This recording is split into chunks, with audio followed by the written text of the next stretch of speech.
சட்டப்பேரவை வளாகத்தில் சட்டமன்ற எதிர்க்கட்சித் தலைவர் எடப்பாடி பழனிசாமி செய்தியாளர்களை சந்தித்து வருகிறார். அந்த காட்சிகளை பார்க்கலாம். இன்றைக்கு பார்க்கப்படுகிறது.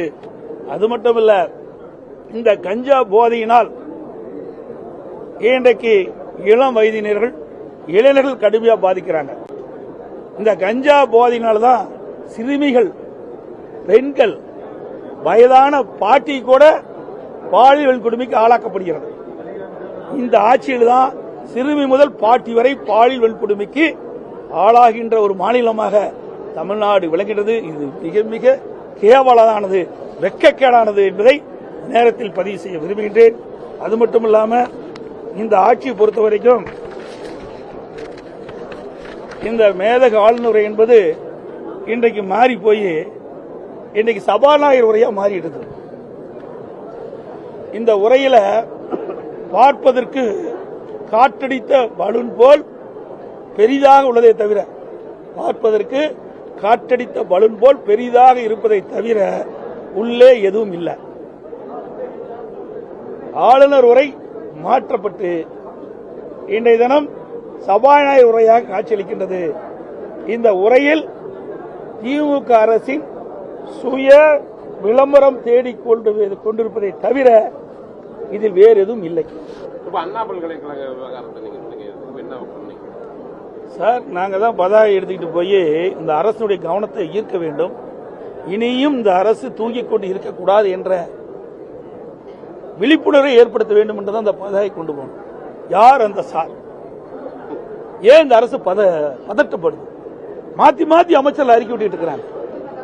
யார் அந்த சார் என்று கேட்டா இவருக்கு ஏன் இவ்வளவு கோபம் வருது? இன்றைக்கு பாலியல் வன்கொடுமைக்கு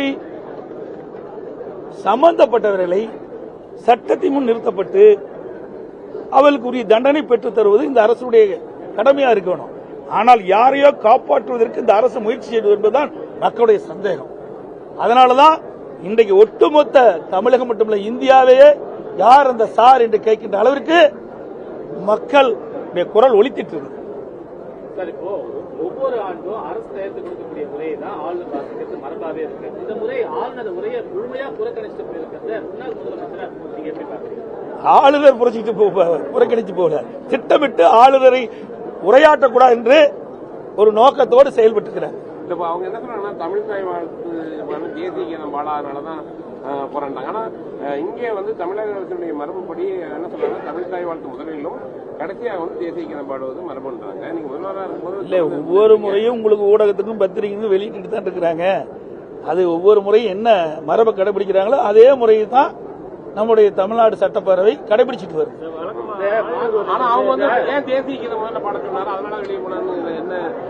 அதெல்லாம் கிடையாது. ஒவ்வொரு முறையும் இதே ஆளுநர் தானே வந்துட்டு இருக்காரு 3 வருஷமா. அதே நடைமுறை தான் இருக்குது. அதுல மாறுபட்டது எதுவும் இல்லையே. இந்த அண்ணா யூனிவர்சிட்டி விவகாரமா எல்லாமே போய் அவங்க ஆளுநர் செஞ்சுட்டு இருக்காங்க. நீங்க தனியா போராட்டம் நடத்திட்டு தான் இருக்கீங்க. இப்ப ஆளுநர் கிட்ட மேல என்ன, அதாவது நான் ஏற்கனவே 2-3 முறை இந்த திராவிட முன்னேற்ற கழக அரசில் அவலங்களை ஆதாரத்தோடு மேதக ஆளுநரிடம் சமர்ப்பிச்சோம். அதுக்கு எந்த நடவடிக்கையும் வரல. அதனால சட்டப்பூர்வமா நடவடிக்கை எடுக்க வேண்டும் என்ற அடிப்படையில் தான் அனைத்து இந்திய அண்ணா, நீங்க எல்லா பத்திரிகை ஊடக நம்பர்லயும் ஒரு தவறான செய்தி வெளியிட்டு இருக்கிறீங்க.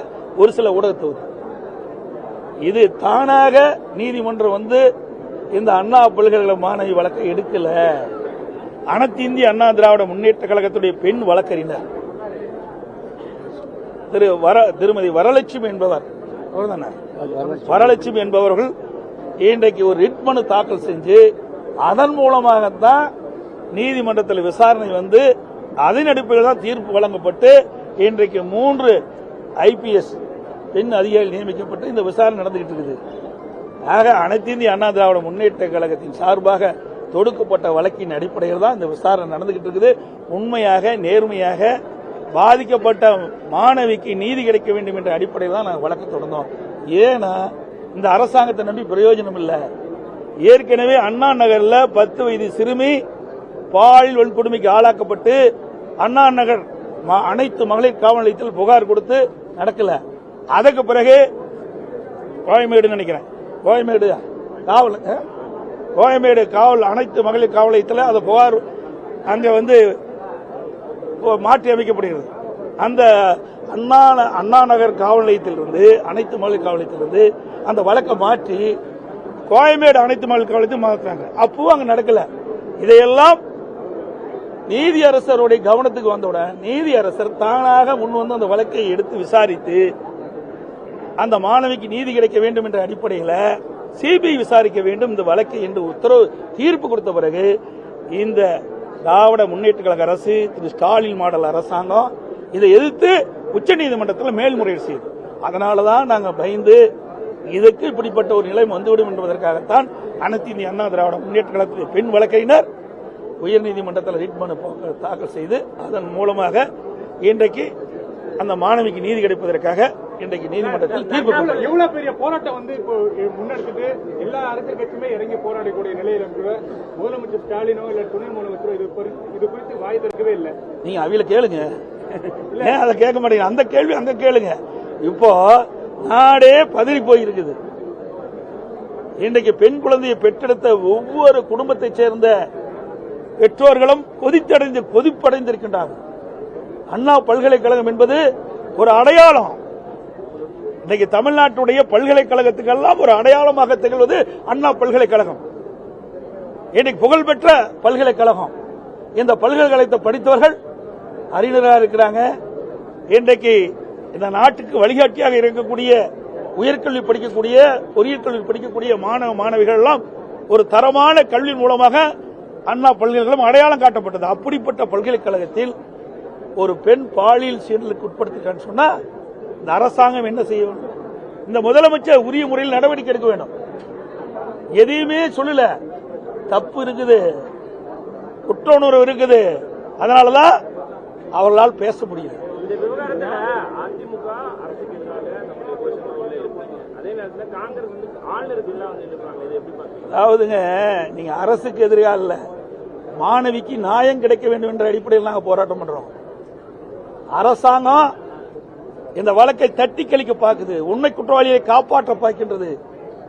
உண்மை குற்றவாளிகள் வெளிச்சத்துக்கு கொண்டு வர வேண்டும். உண்மை குற்றவாளி தண்டிக்கப்பட வேண்டும். இனி இப்படிப்பட்ட சம்பவம் தமிழகத்திலே நடைபெறக்கூடாது என்ற அடிப்படையில் அண்ணா திமுக செயல்பட்டுக் கொண்டிருக்கின்றது.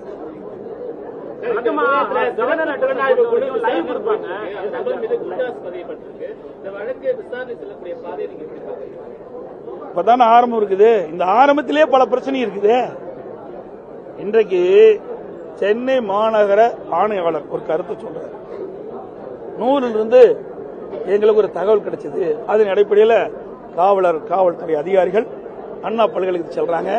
அங்க போக்ஸ் குழுவிலிருந்து ஒரு பேராசிரியரும் அந்த மாணவியும் புகார் கொடுத்தாங்க. ஆனா உயர்கல்வித்துறை அமைச்சர் அப்படி எதுவும் இல்ல, கொடுக்கலைங்கிறார். இப்படிப்பட்ட முரண்பட்ட கருத்து வருகின்ற காரணத்தினால்தான் இதில் பெரிய சந்தேகம் ஏற்படுகிறது. அதனாலதான் நாங்கள் நீதிமன்றம் சென்று எங்களுடைய பெண் வழக்கறிஞர் மூலமாக நீதிமன்றம் சென்று நீதியரசர் மூலமாக தீர்ப்பை பெற்று இன்றைக்கு விசாரணை மேற்கொள்ளப்பட்டது.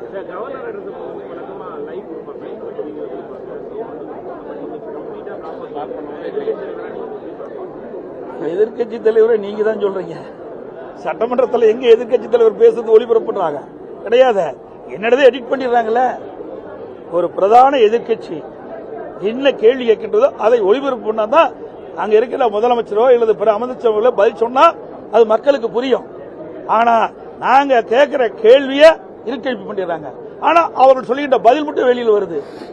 எல்லாத்துக்குமே இருட்டடிப்பு தான். இந்த அரசாங்கமே இருக்குதா இல்லையாங்கிறது தெரியல. இந்த அரசாங்கம் சரியா செயல்படுதா இல்லையா என்பது ஊடக நபர்களும் பத்திரிகைகளும் மக்கள் தான் தீர்மானிக்க வேண்டும். இந்த ஆட்சியில தான் போராட்டத்துக்கு அதிகமா அனுமதி கொடுத்திருக்கோம் அப்படின்னு சொல்றாங்க. ஆனா இப்ப வரைக்கும் இந்த போராட்டத்திற்கு அனுமதி கொடுத்தாங்க. இந்த விவகாரத்தில் மட்டும் அனுமதி கொடுத்தாங்க. போராட வரமுறை சேர்த்து கைது பண்ணிருக்காங்க. இன்று அதிமுக உட்பட. ஏங்க இப்படி இல்லைங்க, நீங்க தவறான கேள்வி கேட்கறீங்க. ஒவ்வொரு முறையும் போராட்டம் பண்ணுகின்ற பொழுது எப்பொழுதுமே அனுமதி கொடுத்ததே கிடையாது. இன்னும் சொல்ல போனா பொன்மனச்சம்பல் புரட்சி தலைவர் எம்ஜிஆருடைய பிறந்த நாள் விழா, இதேதையும் புரட்சி தலைவர் அம்மாவுடைய பிறந்த விழா, அந்த பொதுக்கூட்டத்துக்கு கூட இந்த அரசாங்கம் அனுமதி கொடுக்கறது இல்ல. கரூர்ல பாத்தீங்கன்னா ஒவ்வொரு முறையும் நீதிமன்றம் சென்று பர்மிஷன் வாங்கி தான் கூட்டம் நடத்துறோம்.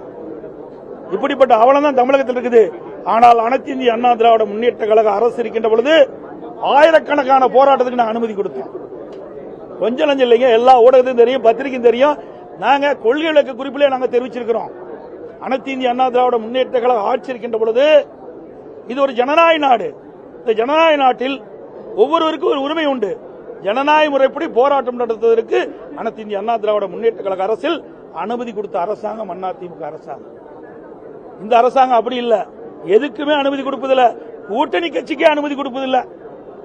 இன்றைக்கு இடது கம்யூனிஸ்ட் மார்க்சிஸ்ட் கம்யூனிஸ்ட் அதனுடைய முன்னாள் தலைவர் கே பாலகிருஷ்ணன் அவர்கள் ஒரு கருத்து சொன்னார்.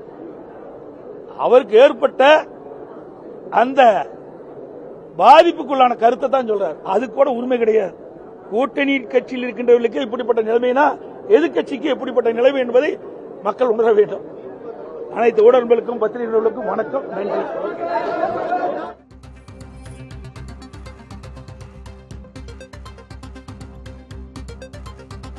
ஆளுநர் திட்டமிட்டு ஆளுநர் உரையை புறக்கணிக்கவில்லை எனவும் ஆளுநர் உரை இடம்பெறக்கூடாது என திமுக அரசு நினைத்துள்ளதாகவும் சொல்லியிருக்கிறார். அதேபோல தமிழ்நாடு சட்டப்பேரவை எப்போதும் போல மரபை கடைபிடிப்பதாகவும் சட்டமன்ற எதிர்க்கட்சித் தலைவர் பேசியிருக்கிறார்.